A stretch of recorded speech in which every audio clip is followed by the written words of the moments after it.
প্রেম দিয়া ভালোবাসা দিয়া ইসলামকে জয় করেছে। কিভাবে প্রেম দিয়ে তাদেরকে দাওয়াত দিছে, কিভাবে, কত টেকনিকে। আর 500 প্রহরী 500 পণ্ডিতেরা কালেমার মালা পড়ে মুসলমান হয়েছে। যেটা বলেন মারহাবা। আর আমাদের আদর্শ দেখেন না, রাসূল আকরাম সাল্লাল্লাহু আলাইহি সাল্লামের আদর্শ কি ছিল? নবীজির মসজিদের মধ্যে ইহুদি প্রসাব করতেছে, শুনেছেন ওয়াজ, দেলোয়ার হোসেন সাইদ ওয়াজটা করতে। আমি ছোট্ট তখন, এই ওয়াজটা আমার এখন মনে পড়ে মাঝে মাঝে। যদিও অনেকের আপনার পছন্দ করেন না, তাকে আমিও পছন্দ করি না, আমি তো দল করি না ওনার। যারা দল করে তাদের কাছে ভালো, আর আমি কোনো দল করি না। বিশ্ব জাকের মজিল একজন কর্মী গ্রুপের একজন নগণ্য গোলাম। দেখুন, আপনার বাবা আপনার কাছে প্রিয়, আগেই বলেছি বাবা, উনার যারা উনার ভক্তবৃন্দ আছে তাদের কাছে তুমি মাথার তাস, কিন্তু আমি তাকে ছোট করে দেখতে দেখি, কখনো তার বিরুদ্ধে আমার কোনো আলোচনা আজ পর্যন্ত আমি গুনাহগার করি নাই। কেন করি নাই? কারণ সেও ইসলামের দাওয়াত দিছে। এক একজনের এক এক টেকনিক, এক একজনের এক এক ফেলি চলে। জোরে বলেন ঠিক কিনা? সবাইকে আল্লাহ এক একমত দান করে নাই। তুমি একটা ওয়াজ করতে আমার মনে পড়ে যে রাসূলের মসজিদের মধ্যে একজন ইহুদি দাঁড়ায় প্রসাব করতেছে। আপনারা শুনছেন না ওয়াজটা?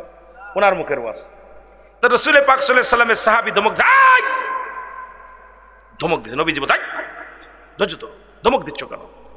আগে ক্লিয়ার হোক, প্রস্রাবটা ক্লিয়ার হোক, তারপরে ডাকবো। কষ্ট দাও কেন? ও যদি প্রস্রাব এখন আমাকে ধমক দেওয়ার পর প্রস্রাব আঁকতে যায়, কষ্ট হবে। আহারে, নবী কি কাকে বলে? এমনি আর নবীকে বাইয়িনাত, উত্তম ব্যবহার, উত্তম আখলাক, উত্তম চরিত্র ছিল রসুলের। এই যে রসুলকে কেউ বলছে আলামিন, আল্লাহ বলছে বাইয়িনাত, উত্তম ব্যবহার, উত্তম আখলাক, উত্তম চরিত্র আমার নবীর ভিতরে ছিল, যা পৃথিবীর মধ্যে প্রতিটা মানুষের থাকার দরকার। জোরে বলেন ঠিক কিনা? কিন্তু আমাদের আদর্শ, রাসূল কি করলেন? প্রস্রাব ক্লিয়ার হয়ে গেছে, অল কমপ্লিট। দেখেন, অর্ধেক প্রস্রাব করে দৌড় মারলে ভালো লাগে? কথা কয় না কেন? যারা এগুলো ভুক্তভোগী তারা বোঝেন। দুইজন বলছেন না, বাকিগুলো মানে এরকম বিপদে পড়েন নাই। বিপদ একদিন পড়ে দেখেন, বিপদ একদিন পড়ে দেন। আমার জীবনে একবার পড়িলাম, ছোট্ট জীবনে, ওই লঞ্চে ঢুকছে, প্রস্রাবে পেট ফুলে দেন, প্রস্রাব করতে বারবার ঢুকি, কিন্তু পানির ভিতরে আমি জানি পানির ভিতরে প্রস্রাব করা যাবে না, খিজির আলাইহিস সালাম কষ্ট পাবে। এখন বারবার 2-3 বার ঢুকছি, যে করবো কি করবো না করবো কি, পায়েতে বিপদে পড়ে গেছি। না আসতে যে প্রস্রাব করে, না পেটটা ফুলে, এদিক না পর নিঃশ্বাস বন্ধ হয়ে যাচ্ছে মনে হচ্ছে। আপনার মাঘাট থেকে একবার ইসি পর্যন্ত, ওই মাঝির ঘাট পর্যন্ত, এত দূর, অনেক দূর, তো 2.5 ঘন্টা 2 ঘন্টা পার হইতে। এই 2টা ঘন্টা আমার সকালবেলা কি যে কষ্ট দিন বুঝেছিলাম। চিন্তা করতে, আল্লাহ, খিজির আলাইহিস সালাম পানির দায়িত্বে আছে, এর মধ্যে প্রস্রাব করলে কষ্ট পাবে, এই পানি খাবো। তখন তার এরকম বাড়ি ভক্তি বুদ্ধি হয়নি, যদিও হতো তাহলে তার করতাম না। আর ভালোবাসা কারে বলে একটু বুঝাইতেছে, আল্লাহ রসুলের প্রেম কাদের ছিল একটু বুঝাইতেছে, আস্তে আস্তে যায়। আমার ভাইয়েরা কি করলেন?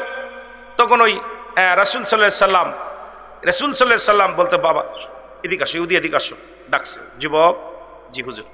বলে, বাবা তুমি যে কাজটা করলা, এই ঘরটা চিনো? ঘরটা চিনো? জি হুজুর চিনি, এটা তো মুসলমানদের ইবাদতের ঘর, এটা আপনার ইবাদত করেন। নবীজি বলতেছে, বাবা তোমাদের কি কোনো ইবাদতের ঘর আছে? কথা বলেন না কেন? ইবাদতের ঘর আছে? কয়, বাবা জি আছে। তুমি যে কাজটা করছো, এই কাজটা যদি আমি করতাম, তোমাদের এই ঘরের ভিতরে আমি করতাম, তাহলে তোমার কেমন লাগতো? কেমন লাগতো? আমার বাবারা, নবীজি বলার পর বলছে, হুজুর এই কাজটা যদি আপনি করতেন, নিশ্চিত আপনার গর্দান কেটে পড়বে। নবীজি বলতেছে, তাহলে তোমার ফয়সালা তো তুমি নিজেই দিছো। ইয়া রাসূলুল্লাহ, ইয়া হাবিবাল্লাহ, এত অপরাধ করার পর যে ব্যক্তি বুঝার সুযোগ দেয়, সেই তো আলামিন, সেই তো রহমতের নবী। আমি এর একটা মিনিট ইহুদি থাকতে চাই না, আমাকে আপনি কালেমা পড়ে মুসলমান বানায় দেন। সঙ্গে সঙ্গে কালেমা পড়ে মুসলমান হলেন, লা ইলাহা ইল্লাল্লাহ। এটার নাম ইসলাম। সুবহানাল্লাহ বলেন না? এটার নাম ইসলাম। এখন যে সমস্ত উলামা ইকরাম আলোচনা করতেছে ফিতনা বাদা, তাদেরকে এই আয়াতে তাফসীর করতে বলবেন। আল্লাহ বলেন, ইয়া আইয়ুহাল্লাযীনা আমানু, হে ঈমানদারেরা, বিশ্বাসীরা, আদখুলু ফিস সিলমি কাফা। আল্লাহু আকবার বলেন না? এই ইসলামের আবিধানিক শাব্দিক অর্থ 80 থেকে 82টা। কয়টা? 80 থেকে 82টা অর্থ। ইসলাম মানে শান্তি, ইসলাম মানে আত্মসমর্পণ, ইসলাম মানে নিজে না খেয়ে অন্যরে খাওয়ানো, ইসলাম মানে নিজে নারীর সতীত্ব পাহারা দিতে হবে। আজকে তোমার কাছে নারীর সতীত্ব পাহারা নাই, তুমি নারীর ইজ্জত নিয়ে কলঙ্ক করো। তুমি আজকে সুদের মধ্যে, তুমি ঘুষের মধ্যে মানুষকে কষ্ট দাও, আর তুমি যদি বলো আমি বড় বুজুর্গ, এটা মেনে নেওয়া যায় না। জোরে বলেন ঠিক কিনা? ইসলামের আবিধানিক শাব্দিক অর্থ কয়টা? 80 থেকে 82টা। নিজে না খেয়ে অন্যরে খাওয়ানো, নিজে ঘুম না পেরে অন্যের ঘুম পাড়ানো, একত্ববাদ, শান্তি, আত্মসমর্পণ, ইসলাম খালি ইসলামে এই একটা আয়াতের তাফসীর করতে বলবেন যে এই মৌলবী একটা আয়াতের তাফসীর কর, নিজে না ঘুমানোর ঘুম পাড়ানো, নিজে না খেয়ে অন্যের খাওয়ানো। তাহলে এই আয়াতটা তুমি ইসলামের মধ্যে ঢুকছো, তুমি এখনো তোমার দ্বারায় মানুষ নিরাপত্তা নাই, তোমার মুখের দ্বারা, তোমার ব্যবহারের দ্বারায়, তোমার চলার দ্বারায় তুমি মানুষকে তোমার কাছে নিরাপত্তা নাই, তুমি মুসলমান এখনো হতে পারো। তোমার জিহ্বা দ্বারা, তোমার মুখ দ্বারা, তোমার হাত দ্বারা, তোমার দেহ দ্বারা অন্য অপর মুসলিম যদি নিরাপদে না থাকে তুমি মুসলমান বলে দাবি করতে পারো? কথা বলেন না কেন? রাসূলের আদর্শ দেখেন না, নবীজির মসজিদের মধ্যে বুখারীর একটা হাদিস দেখলাম, বড় আশ্চর্য হয়ে গেছি। নবীজির মসজিদের মধ্যে কয়েকজন অমুসলিম আসছে। আচ্ছা ইয়া রাসূলুল্লাহ, ইয়া হাবিবাল্লাহ, নবীজি সাহাবীরা ইয়া রাসূলুল্লাহ আপনার মসজিদের মধ্যে কয়েকজন অমুসলিম আসছে। নবী বলে ওদের আসতে বলো, আসতে বলো। আসলে বলে ইয়া রাসূলুল্লাহ ওরা তো অমুসলিম। নবীজি বললেন এই খেয়াল করেন কিন্তু কাজে লাগবে বাবা, কাজে লাগবে। এটা নিয়ে আবার সূরা তাওবার মধ্যে 6 নম্বর আয়াত আল্লাহ কি বলে দেখেন না, ইমাম সাহেব আছেন না, সূরা তাওবা কয় নাম্বার? সূরা তাওবা 6 নম্বর আয়াত কয় নাম্বার?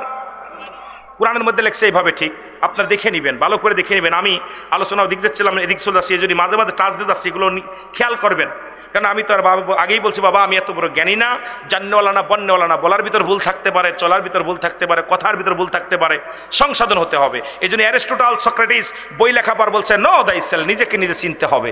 এখন আমি চিনি না, খালি আপনারা চিনি আমি, কথা বলছেন নাই? অ্যারিস্টটল, সক্রেটিস যিনি বই, যার কিতাব না পড়লে, যার বই না পড়লে কেউ দার্শনিক হতে পারে না, ইঞ্জিনিয়ার হতে পারে নাই, আপনার ব্যারিস্টার হওয়া যায় না, আজকে উকিল হওয়া যায় না, সেই তিনি লেখলেন নাম কি? Aristotle, Socrates. উনি লেখার পর বলে নো দাইসেল, নিজেকে নিজে চিনতে হবে। আর আমাদের কুষ্টিয়ার লালন বলে আপনাকে চিনতে পারলে যাবে অচিনারে চিনা। আরবিতে বলে কলবুস সালিম, তোমার আত্মাকে প্রসিদ্ধ করো, মান রাফান নফস, তোমার নফসকে কন্ট্রোল করো।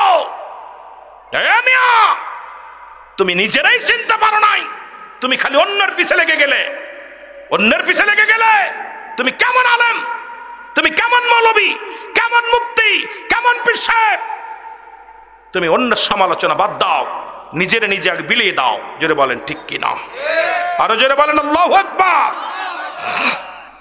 আমার ভাইরা, যে কথা বলতেছিলাম, কোন কথা বলতেছিলাম? সূরা তাওবার 6 নম্বর আয়াত। আপনারা ব্যাখ্যাটা ভালো করে তাফসীরটা করে নিয়েন। রাসূল বলতে, আল্লাহ বলতেছেন হাবিব আপনার কদমের মধ্যে যদি কোনো অমুসলিম আসে, ভালো করে নেন বাবা। ইমাম সাহেবরা যারা আছেন আপনাদের লাগবে, ইমাম মাওলানারা যারা আছেন, সব তো আর বিস্তারিত বলতে পারবো না, আপনি ব্যাখ্যা করবেন, সুন্দর পাবেন। নবীজি বলতেছেন, আল্লাহ বলতেছেন হাবিব আপনার কদমের মধ্যে যদি কোনো অমুসলিম আসে, সর্বপ্রথম তাদের বসতে দেন। যদি তারা নিরাপত্তা চায় নিরাপত্তা দেন, যদি আপনারা সাহায্য চাই সাহায্য দেন, যদি নিরাপদ স্থানে পৌঁছায় দেন, তার পৌঁছে দিতে বলে তাদের পৌঁছায় দেন। ঘোষণা কার? যারা বলেন ঘোষণা কার? এমনি আর নবীর কাছে দলে দলে মুসলমান হয় নাই, নবীর দেখে পাগল হয় নাই। নবী বল যে দুষ্ট বুড়ি কাটা দিত 13 নবী তার মাথায় টুকলা নিয়ে চলে যাচ্ছে এইভাবে গালিতে, যাহারে মুহাম্মদ যদি এই বেটা হইতো, কথা বুঝছেননি, এই লোকটারে মুহাম্মদ নবী না দিয়া নবুয়াতে কোন আব্দুল্লাহর বেটা মুহাম্মদ বন্ডরে দিছে। এই বন্ড প্রতারকের বিপদে পড়ে আমার ছেলে মেয়েরা এখন এই দেশের ও দেশে চলে গেছে। এখন পাহাড়ে যাওয়ার সময় ডাক দিয়ে ছেলেকে, এই চলে আয় রে বাবা চলে আয়। ছেলেরা আয় দেখে মুহাম্মদ সাল্লাল্লাহু আলাইহি সাল্লাম, সুবহানাল্লাহ বলেন না? কয় মা গো তুমি কারে নিয়ে আইছো, যার ভয়ে আমরা পাহাড়ে আশ্রয় নিছি তাকে তুমি সঙ্গে করে নিয়ে আসছো আমাকে ধরায় দেওয়ার জন্য। বুড়ি কয় না রে বাবা, যদি ইনি আল্লাহর নবী হয় তাহলে আমি যে গালি দিছি, অভিশাপ দিছি, আল্লাহ যেন আমার ক্ষমা করে দেয়। হে মুহাম্মদ আপনিই তো যোগ্য ব্যক্তি, আপনি আমার কালেমা পড়ায় দেন। হে বর্ষের ছেলেরা আসো, এই লোকের কাছে বায়াত গ্রহণ করো, কালেমা পড়ো, লা ইলাহা ইল্লাল্লাহু মুহাম্মাদুর রাসূলুল্লাহ সাল্লাল্লাহু আলাইহি ওয়াসাল্লাম। জোরে বলেন না মারহাবা। যেটা বলতেছিলাম খেয়াল করবেন, মসজিদে নববীর মধ্যে অমুসলিমেরা চলে আসছেন। নবীজি সাহাবীরা বলে ইয়া রাসূলুল্লাহ ইয়া হাবিবাল্লাহ এদের কোথায় বসতে দিব, যেহেতু মুসলিম। নবীজি বলতেছে ওদের উত্তম জায়গা, ভালো জায়গা বসতে দাও, ভালো জায়গা বসতে দাও। নবীজি বললেন, সাহাবীরা বলতেছে ইয়া রাসূলুল্লাহ ইয়া হাবিবাল্লাহ কোথায় উত্তম জায়গা, বলতে তো পাশের কামরা বোঝায়। নবী বলে না, উত্তম জায়গা বসতে দাও, ভালো জায়গা। সাহাবীরা বলে ইয়া রাসূলুল্লাহ তাহলে তো আপনার পার্সোনাল কামরা। নবী বলে না, উত্তম জায়গা বসতে দাও, ভালো জায়গা। সাহাবীরা বলেন ইয়া রাসূলুল্লাহ ইয়া হাবিবাল্লাহ আল্লাহ রাসূল ভালো জানে কোথায় বসতে দেবো, দয়া করে বলেন। নবীজি বলেন যেহেতু আমার মেহমান আমার পাশে বসতে দাও। নবীজি সাহাবীরা বললেন হুজুর ওরা তো অমুসলিম। নবী বললেন হ্যাঁ বসতে দাও। নবীজি মসজিদে নববীর মধ্যে, নবীর মসজিদে পাগলেরা শোন, নবীর ভালোবাসা শোন, নবীর ওয়াজ শোন, ইসলামের ওয়াজ শোন। নবীজির কাছে সাহাবী বললে, সাহাবীদেরকে বলে তুমি ভালো চাদর বিছিয়ে দাও। একটা সাদা চাদর রাসূলুল্লাহ ওই মসজিদের মধ্যে বিছায়া দিলেন। সাহাবীরা জেনে বসে আছে, নবীজি সেই জায়গা অমুসলিমেরা যে বসলেন। আমার নবী বললেন আমার ভাইয়েরা সাহাবীরা তোমরা ধৈর্য ধরো, দেখি আমার অমুসলিম ভাইয়েরা কি বলতে চায়। আমার নবীজি বলেন আপনারা বলেন কি বলতেছেন, আপনারা বলেন। অমুসলিমেরা বলে ইয়া রাসূলুল্লাহ ইয়া হাবিবাল্লাহ, আপনি তো আলামিন, আপনি তো সত্য নবী, আল্লাহর পয়গম্বর, এর মধ্যে কোনো সন্দেহ নাই নবী গো। আপনার আমি অমুসলিম হওয়া পরও আপনি আমাদের দূরে ফেলে দেন নাই, আমাদেরকে তাড়িয়ে দেন নাই, আপনার মসজিদের মধ্যে বসার সুযোগ করে দিয়েছেন। ইয়া রাসূলুল্লাহ ইয়া হাবিবাল্লাহ, যার কদমের মধ্যে আসলে শান্তি পাওয়া যায় সেই তো মহান ব্যক্তি নবী গো। আর একটা মিনিট আমি অমুসলিম থাকতে চাই না, কালেমা পড়ায় দেন, আমরা মুসলমান হয়ে যাব। সঙ্গে সঙ্গে অমুসলিমেরা কালেমা পড়ে মুসলমান হয়েছে, লা ইলাহা ইল্লাল্লাহু মুহাম্মাদুর রাসূলুল্লাহ সাল্লাল্লাহু আলাইহি সাল্লাম। গত পরশুদিনকে দেখছেন আপনার মিউ টিভিতে, আমার কাছে মুসলমান হলো। এরকম অসংখ্য আল্লাহ আমার এই হাত দিয়ে মুসলমান বানাইছি, অসংখ্য। আমি গুনাহগার। এই গত আপনি দেখছেন না, মিডিয়ায় দেখছেন না, এই সিলেটে কয়েকটা দিন আগে মনে হয় গত পরশুদিনকে মনে হয় কয় তারিখে ওয়াজ শুনে যখন আমি আলোচনা করতে পিছন থেকে এক অমুসলিম পাগলের মতো ছুটে আসে, আমাকে মুসলমান বানান। আমি এফিডেভিট করিস না, কয়েক কিচ্ছু লাগবে না, আমি মুসলমান হব। মুসলমানদের ভিতরে এত আদর্শ প্রেম, কবরে আযাব হবে। পুরাইলে আমি বললাম দেখো পুরাইলেও তোমরা পুরাইয়া দাও, পুরানোর পর আমার আল্লাহ বুঝে বানাইতে পারে না, আল্লাহর বানাইতে কুন আর ফায়াকুন, খালি বলবে হুকুম দিবে হয়ে যাবে। মনে করছে বর্ষ করে দিছে না।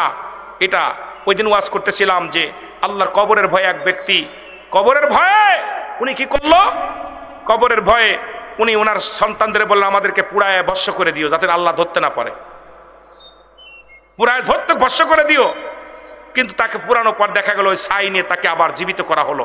আমার আল্লাহর কাজ, ফেরেশতারা বলে তুমি এই কাজটা করলে কেন? আমি কবরের ভয়ে এই কাজটা করেছি। আমার আল্লাহ বলে যেহেতু ওর অন্তরের ভিতর ভয় জাগছে, আমি আল্লাহ ওরে ক্ষমা করে দিলাম, ওকে জান্নাত দিয়ে দাও। জোরে বলেন না সুবহানাল্লাহ। অমুসলিম এসে বাচ্চা ছেলে, এখনো দাড়িমোছ ওঠে নাই, দাড়িমোছ ওঠে নাই, 18-20 বছর হবে হয়তো, ভালো মতো ওঠে নাই, গজাই নাই। আয়সা আমার হাতে হাত রেখে বলে হুজুর আমি জীবনে কিচ্ছু চাই না, আপনার ওয়াজ আমি অনেক কবরের ওয়াজ শুনেছি, অনেক বেলালের ওয়াজ শুনেছি, রাসূলের প্রেমের ওয়াজ শুনেছি, সাহাবীদের আলোচনা শুনেছি, আপনার ওই ওলি আল্লাহর প্রেমের ওয়াজ শুনেছি। আমি প্রতিজ্ঞা করেছিলাম আপনি এলাকায় ঢুকলে আমি আপনার কাছে বায়াত গ্রহণ করব, মুসলমান হব। সঙ্গে সঙ্গে মুসলমান বানিয়েছি। আমি জোর করে, চেয়ারম্যান সাহেব ছিল, এমপি সাহেব ছিল, রানিং এমপি, সবাই বলল হুজুর আপনি পড়াই দেন। এরপরে আমার বাবারা, এই যে অমুসলিমদেরকে ভালোবাসা যদি না দিতে পারি, আমার ব্যবহার আমার আচরণে যদি মানুষ যদি দূরেই সরে যায়, তাহলে ইসলামের দাওয়াত কারে দিবেন? ভালোবেসে ডাক দেন, বুকে ডাক দেন, মহব্বত করেন, প্রেম দেন, ভালোবাসা। ইসলাম মানেই শান্তি, সেই শান্তির মধ্যে অশান্তির কোনো কাজ করা যাবে না। মহব্বত দুরূদ শরীফ পড়ুন, আল্লাহুম্মা সাল্লি আলা এর নবীনা শফিনা মাওলানা। আরো জোরে বলেন আল্লাহুম্মা সাল্লি আলা সাইয়্যিদিনা নবীনা শফিনা। আদম যখন মাটি পানি মর নবীজি খোদ রাসূল, আদম যখন মাটি পানি মর নবীজি খোদ রাসূল, তার উপরে পড়েন দুরুদ, তার উপরেও পড়েন দুরুদ। আল্লাহ ফেরেশতা কুল আল্লাহুম্মা সাল্লি আলা